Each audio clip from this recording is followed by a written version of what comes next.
তিনি টিউশনি করে নিজের লেখাপড়ার খরচ জোগাতেন। ছোটবেলা থেকেই ইচ্ছে ছিল ব্যবসা করবেন। শেষ পর্যন্ত তিনি তা করে দেখিয়েছেন। তার প্রতিষ্ঠিত সংস্থা এখন চারাগাছ থেকে বটবৃক্ষে পরিণত হয়েছে। তিনি ওষুধ শিল্প সংস্থা অ্যালেন গ্রুপের চেয়ারম্যান ডক্টর জিপি সরকার। বর্তমানে বেঙ্গল ন্যাশনাল চেম্বার অব কমার্সের সভাপতি। বাংলায় নতুন শিল্প সম্ভাবনা নিয়ে তিনি এখন বাংলাকে আসার কথা শোনালেন।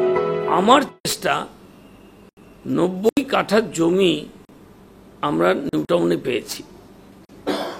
এই 90 কাঠা জমির উপরে গ্লোবাল বিজনেস সেন্টার বা trade centre, BNCCI global trade centre, আমরা ভালোভাবে এটা করতে পারি। তার জন্য আমরা একটা জয়েন্ট ভেঞ্চার চাই।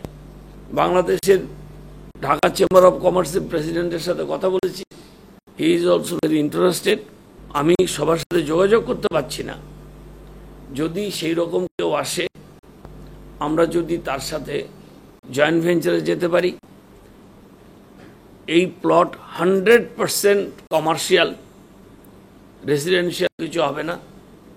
কিন্তু এই কমার্শিয়াল এর মধ্যেই আমরা যদি বাংলাদেশকে, চীনকে, সারাউন্ডিং কান্ট্রিকে যদি আমরা তাদের অফিস করার সুযোগ দিই এবং তারা যদি পশ্চিমবঙ্গে থেকে ভারতবর্ষে ব্যবসা করতে চায়, এই ট্রেড সেন্টারে যদি তারা একটা ঠিকানা খুঁজে পায়, তাহলে আমার মনে হয় তারা বেনিফিটেড হবে আর আমরাও বেনিফিটেড হব।